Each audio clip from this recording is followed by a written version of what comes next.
So our speaker is Carolyn Lukensmeyer, who is the national head of the National Institute for Civil Discourse, a great organization in Arizona that is spearheading this conversation across the country. But I'm proud to say, and as Carolyn will probably tell you, the Maine legislature has really taken a leadership role in this work. Dr. Lukensmeyer is the executive director of NICD, an organization that works to reduce political dysfunction and incivility in our political system. As a leader in the field of deliberative democracy, she works to restore our democracy to reflect the intended vision of our founding fathers. Previously, she was the founder and president of America Speaks, an organization that promoted nonpartisan initiatives to engage citizens and leaders through the development of innovative public policy tools and strategies. She's been in the arena, having served as a consultant to the White House Chief of Staff back in the 90s, being Chief of Staff to Ohio Governor Richard Celeste from 1986 to 1991, the first woman to serve in that capacity, has a PhD in organizational behavior from Case Western, and most importantly, has spent a lot of time over the past 25 years at her place in Damariscotta. So we're privileged to welcome to Maine Dr. Carolyn Lukensmeyer of the National Institute for Civil Discourse.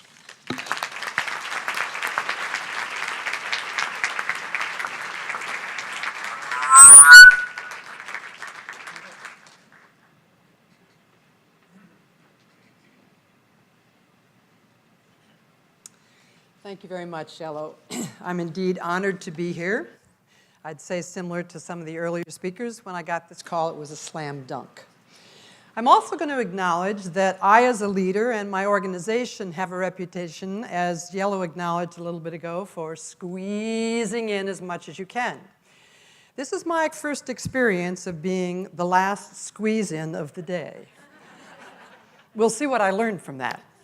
I also want to acknowledge that I do believe Carlton and I are probably the only two people in this room from away. And I have to, oh, I see some heads. Well, no, I know if you haven't lived here forever, you're all from away. I know that. But I mean currently, truly from away. Sorry. So I just want to take a moment to acknowledge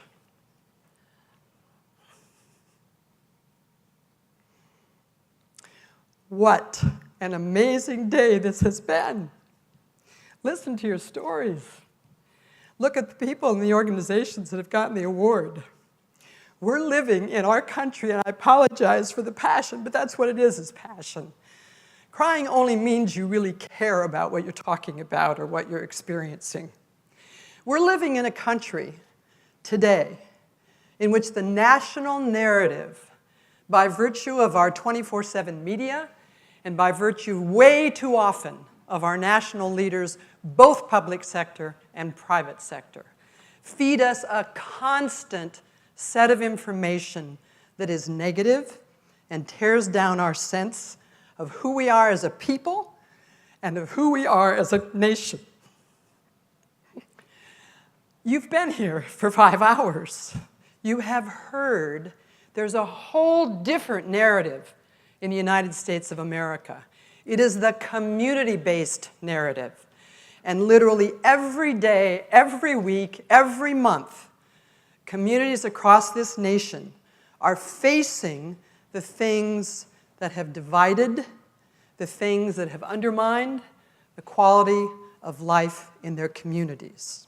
I'm going to add just one more story of that nature about Maine before I really talk about what I was asked to talk about. How many of you know the journalist James Fallows? He made his name when he was the correspondent in China for probably a decade. He now is a freelance writer at The Atlantic. And he decided, he and his wife have been traveling around the United States to say, wait a minute, where's the real story about innovation and entrepreneurship and the recreation of the American economy? Last time I checked in, he had identified 28 communities in the United States in whose stories he's told. This month's Atlantic has a story about Eastport. And the title of that article, "A Fishing Community on the Country's Easternmost Edge," is an exemplar of American reinvention.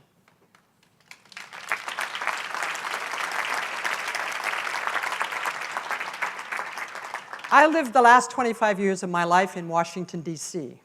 Most Americans hate Washington, D.C. these days. Washington, D.C., in fact, is an incredible city of neighborhoods and a joy to live in.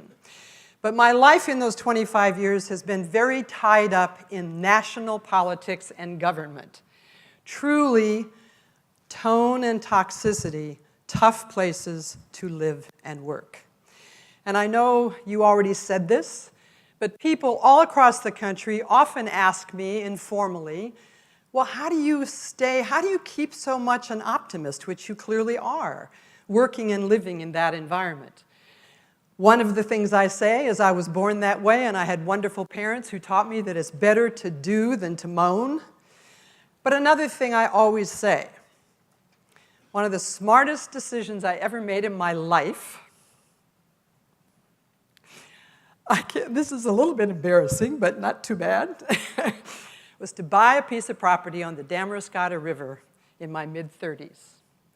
I don't get to spend as much time there as I want, but for all of you who live here and know the profoundness of our natural resources, not just as one of the answers to the future of our economy, but one of the things about the importance of wild places to stay healthy human beings.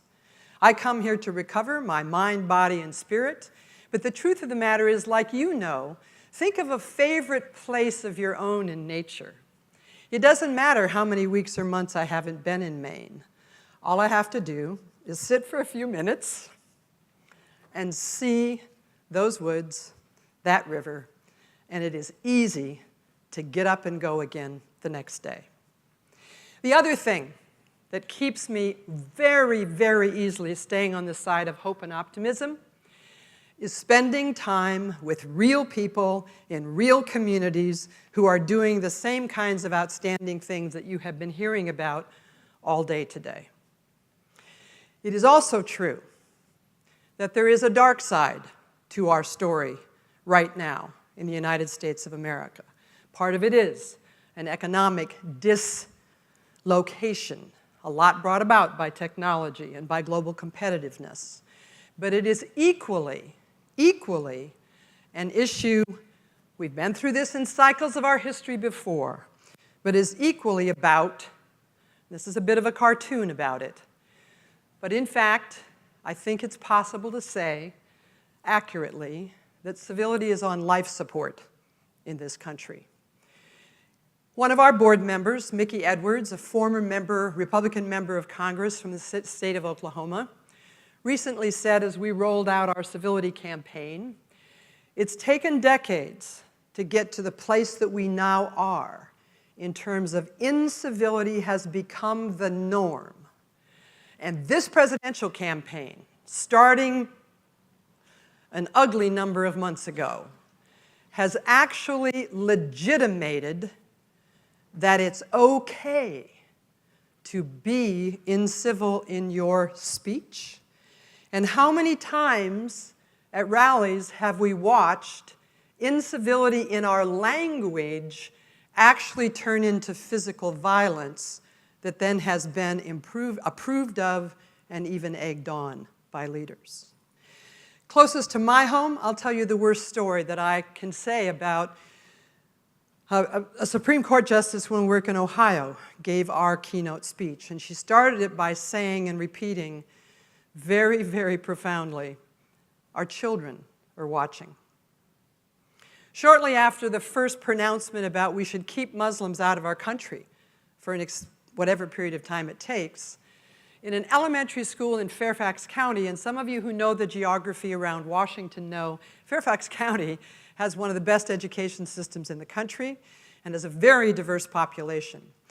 And that same break on the playground that you spoke about, Robin, a group of little white kids were heard taunting brown kids who happen actually to be Hispanic, but they were saying, if Trump's elected president, you won't live here anymore. That was a matter of about 48 hours before that pronouncement went out. Our children are watching. It will take us, you talked about it's not a race, it's a marathon, it's not a quick one. We've come to the place we've come in this incivility in our language and in our behavior slowly over a long period of time. It's now been speeded up. It will take us decades to come back, as Mickey Edwards said, to where the norm is civility again. And it will take all of us to do that. I'm going to skip a few of the, in the interest of the time, a few of the slides that I brought along. Partly I'm going to give them to Yellow and he can make them part of the report of this, but the bottom line is all the poll data that's been done in the last 2 years show that Americans, 92% of Americans now think that the issue of incivility is an actual crisis in our country. Another big change is it used to be the reason such great legislation came out of Washington, D.C., were there leaders in both Republican Party and Democrat Party that compromised, where there was an overlap in certain of their social values, of their economic values, that went beyond their party identity. What this slide shows is that now is non-existent in Washington, D.C. So I want to say an important thing to remember. Human beings are social beings. We respond to the structures and the signals that we are placed in. So I might, in this moment, in this room, behave this way because all the signals support that. But you then put me in a group of highly partisan people in one party or the other watching a presidential debate, and my God, you would never recognize that woman. You get my point. So what's important to remember is that there are a lot of systemic issues that have brought us to this place in our country. I'm not going to spend time on a lot of them. Too much money in politics, redistricting, winner-take-all elections. I'm going to take a moment on that one because Maine is one of the few states in the United States of America in 2016 that could put a stake in the ground about doing something about that systemic issue that has led to hyper-partisanship. You have a ballot issue on ranked choice voting. And if you look at now it's become a big partisan issue in the country, but if you look at the history of this in the US, and I'm not sure, but I think this is even true in Maine, that Republicans have entered this as a possible piece of legislation as many times as Democrats are. And one of the things that most people don't understand about ranked choice voting is that it is one of the few things that is a real incentive to stop negative campaigning and tearing down the character of your opponents. Because in fact, you know what comes after that. So I hope all of you will look into it more deeply and take seriously the opportunity that Maine has. I'll spend only a minute here, but I hope all of you, this graphic looks very similar to the vision graphic that Yellow put up about the Maine Development Foundation. The Institute works on the following theory of change. Fundamentally, the democracy in the United States is healthy when there's a really solid and positive working relationship between elected officials, the public, and the media. And when that interaction is working and healthy, we have a very healthy democracy. When that gets broken between any one of those three players, that's when we run into the kinds of situations we're seeing now about gridlock in Congress, et cetera. I also loved your statement, Yellow, that you talked about brutal honesty and unquenchable wisdom. And it sounds like you put that out there as a public statement. We talk in NICD, but we've never put it out there as a public statement because we need the same level of candor and truth-telling and cross-sector problem-solving about our politics that you're talking about in Maine, about your economy and human capital. So what we talk about is the need for unvarnished truth and contagious hope. People who've lost hope can't engage in a way to create new solutions. And that's the most dangerous thing I see happening across the country today, is particularly some of our diverse subgroups of people, they are losing hope that they will, in fact, be respected and brought to the table at the same way that has been, in our best periods, part of the American story. So I'm going to tell you just a little more depth about just two of programs of NICD. And I suppose since I'm last in this squeeze, at some point somebody's going to give me a hook, but I'll just keep talking until they do. We started out trying to work in the United States Congress because Gabby Gifford, she was first a state legislator. She then moved to Washington, D.C. in the House of Representatives, and she was well known for her bipartisanship work, both in her relationships in Congress and in her actual drive to push legislation through. We created something called the Working Group for Working Congress. It was supported by key Republicans and Democrats. To make a long story short, we thought we were running down the road, and then Eric Cantor cut the knees out of the program. His constituents shortly later cut the knees out of him. But the bottom line is we understood we maybe should focus on the pipeline. And we were then fortunate to be approached by a Democrat from Ohio, Ted Celeste, and a Republican from Iowa, Scott Starker, who had a concept about a way to build relationships across the aisle. Terry organized a lovely dinner last night for me with about 6 or 7 current or former legislators here in Maine, both Republicans and Democrats. And at a certain point during dinners, they were telling stories. They all said, fundamentally, if you're going to solve the problems, it's based on having relationships. So we built Next Generation. We do a workshop in states called Building Trust Through Civil Discourse. We've now done that work in 12 states, reached almost 500 legislators. This week, we will put the next pin in the map doing this work in Arkansas.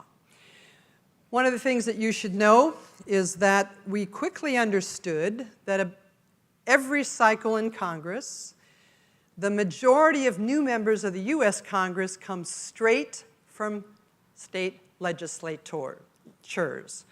So we decided that we wanted to build across, so they weren't just working together in their own states, but they got to know each other from other states. So we created a program to train facilitators. I think 5 Maine legislators have now been trained to be our facilitators. So when we go into a state to actually do this workshop on building trust through civil discourse, it's legislators from other states, a Republican and a Democrat, who do all of that training. The next stage was to create a national network of state legislators committed to civil governance. They meet face-to-face only once a year. This year it was in Chicago when the National Council of State Legislatures were there. They've been lobbying us, we need to do some regional meetings. We want to get together more often. I think you'd all be interested that when they were picking topics of what would they like NICD to do as another layer of training, the first topic they picked was how to run only positive campaigns. How not to get drug into the dirt by what your opponent does, but how to set a standard for the way you want to interact with the people in your district and hold to it. I think that's pretty impressive.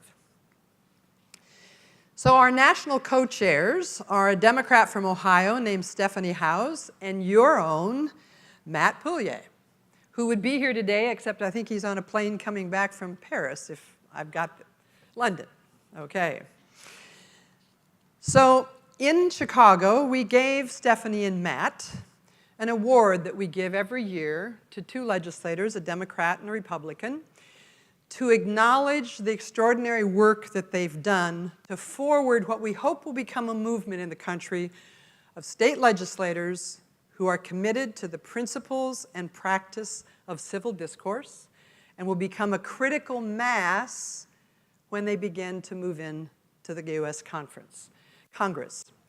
So at this moment, I want to do a pause. When Yellow called me and told me that the theme for your day today was leadership, I said, Yellow, could NICD add to the voices of awards? Now, we don't have a video, and part of the reason I wanted to do this is because very often, when someone receives an award nationally, not enough people in their local community even know that they received it. So at this moment, Terry, would you please come up? Am I okay on time? Yes, you all should stand up.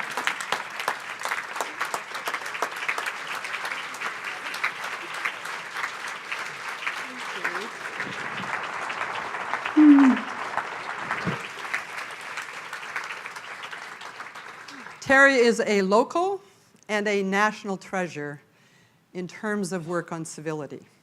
Of the almost 500 state legislators we have now worked with, this was a passion of Terry's before we met her, and she is continuing it literally every day.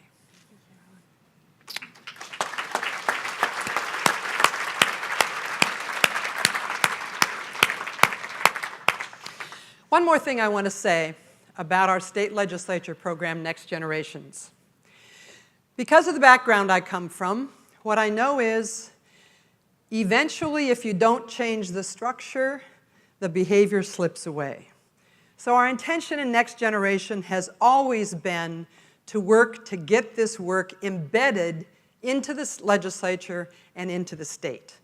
And in this regard, I hope you'll all stand one more time and congratulate the Maine Development Foundation. They are the first organization in the country to provide the funding to ensure that every single one of your new legislators will go through this training process.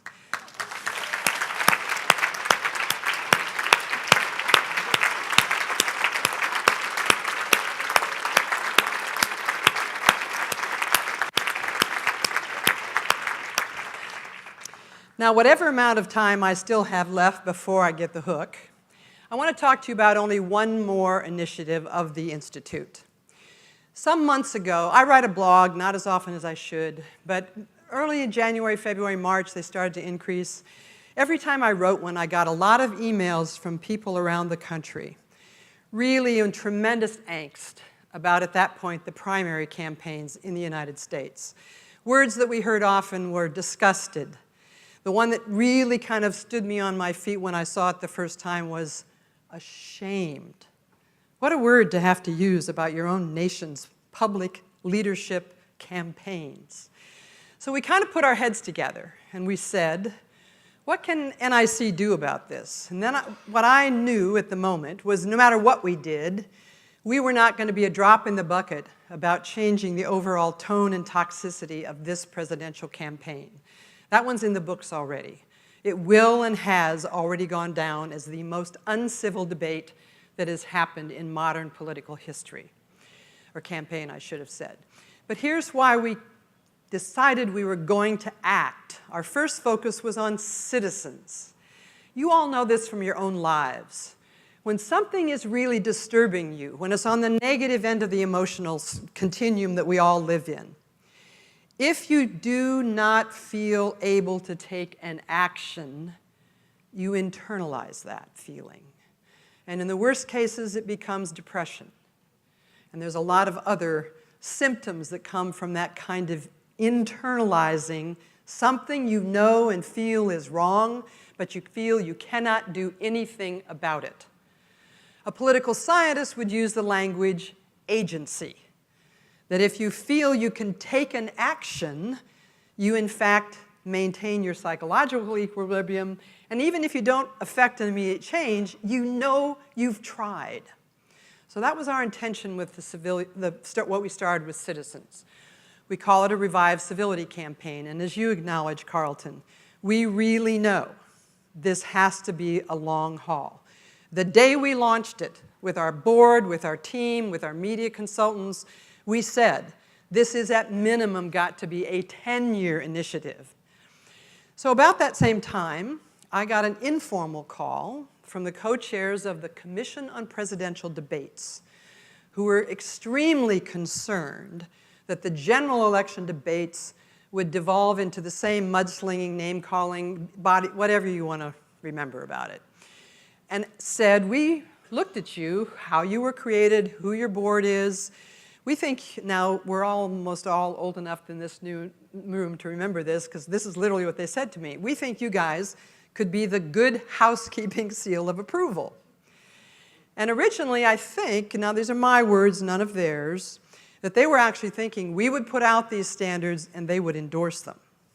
Then I'm sure some of this trickled up to Maine in terms of how political the lead up to the participation in the debates were. Pretty quickly, they were saying, you know, there's no way we're going to be able, yes, we want you to do this, we think it's a great idea. We will make sure that your standards get in front of the moderators. So we launched a second part of the campaign, which is called Debate. Last night, Terry and I and a few other people in the lounge here at the hotel watched the debates. We actually developed 5 standards for the debaters, 5 standards, and again, you'll get these, so don't worry about reading them closely. 5 standards for the moderators, for the audience, and 5 standards for the moderators.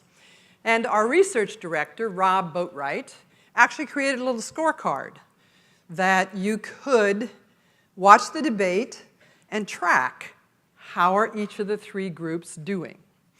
And last night, this was our first round, we had 3 universities in the country that had graduate students that used this protocol that we've actually already done the analysis on, and we did a press release on it a few minutes ago, or about an hour ago. I won't try to capture it all, but I'll give you a few of the things that were clear from people doing the scorecard. Donald Trump interrupted Hillary Clinton 71 times. Hillary Clinton interrupted Donald Trump 17 times. There was all of the kind of name-calling and insinuation, and everyone said how many of you watched the debates to the end last night? Plenty of you. So you saw the same process, that it just sort of got worse and worse and worse. On the position of the moderator, the people who scored Lester Holt, and goodness knows it's not a job I think any media person wants now, but they scored him very high on applying equal complexity of questions, on the issue of equal amount of time, but they did acknowledge, as Terry and I talked about, particularly the notion that as he was more and more bullied about, you know, the 2-minute time period, the 30-second time period, he literally just gave up trying to even impact it. So we'll see what happens in the next round. But again, I'm going to underline what several other speakers have said. One of the important things, when we got into this, we realized, wait a minute, we shouldn't just do this with NICD. So as of today, there are 75 plus partners that have signed on to these debate standards. And we intentionally went from big national organizations like AARP to small community-based organizations. I think the last one on the list is the West Virginia Center for Civic Life. So whether you're a big powerhouse in Washington or doing great work on the community level, we were equally desirous of you joining us as partners. We released this a week ago Thursday, and we began to get a ton of emails from individuals. How can I sign on to support these standards? So literally, jot yourself a note. If you go to, on the web, bit.ly civil debate, it takes you to a petition page where you too can sign on to say, I believe in these debate standards. In the way the media works, only very large numbers actually ever get noticed. We only started this, I think it was 4 days ago, and we've already hit 2,000 people. So we hope every single one of you might seriously consider this. And frankly, whether or not you consider this action to make a personal statement about what you believe should be the kind of language, the kind of behavior that we expect of our leaders, and equally importantly, we expect of ourselves in terms of our public dialogue, our public discourse, and the way just fundamentally that we treat each other. I've now been in politics and government full-time in many different positions since 1986. And there are very few things that I would say to you I'm absolutely sure of. But what I'm about to say, I am absolutely sure of. The way the system currently works, for the big players, and I do mean big players, both organizationally and individually, they are currently getting what they want from the system. If they weren't, it would change. We are living once again, we've been there before, in a period of history in which if these systemic issues, whether it's Maine passing a ranked choice voting issue, whether it's some Congress in the future overturning Citizens United, whatever actions it takes to get those systemic changes are only going to happen when we, the people's voices, are so strong and so clear that we are demanding it, that by definition, some change will occur. We have one other element, which I'm not going to take time to do, but which you can all do on your cell phones. Text Talk Revives Civility. We were asked after the Newtown shooting by President Obama and his team to run a national discussion on mental health. And in that process, which was an amazing process, we learned that young people really want to take action. They don't particularly like our politics. They don't like how they're invited to the table, but they want to act if they can. They love working through text. So we created a software platform that connects texting with a small group and links it to social media. So this is a program which you can link, just jot down the number. You can do this on your phone with people around your dinner table, at your church, and it's another way to actually have a conversation with people who think differently than you do. Again, you'll get these PowerPoints, so I won't do detail. I want to share with you, Alex de Tocqueville was clearly well-grounded when he traveled through the United States in 1838, but in some way, he was able to capture the essence of us as a country in a way that almost no other writer ever has. When I was chief of staff, I used to delight in taking quotes from de Tocqueville and putting them into my speeches. Sometimes it was about the media, sometimes it was about the public, sometimes it was about elected officials. But for the period of history that we're in at this moment, and for the state of play of our politics, to me, this is the quote of de Tocqueville's that gives me heart and that is really, really important. The greatness of America lies not just in being one of the most enlightened than any other nation, but rather in her ability to repair her faults. And my closing statement to you would be, our people are better than our politics.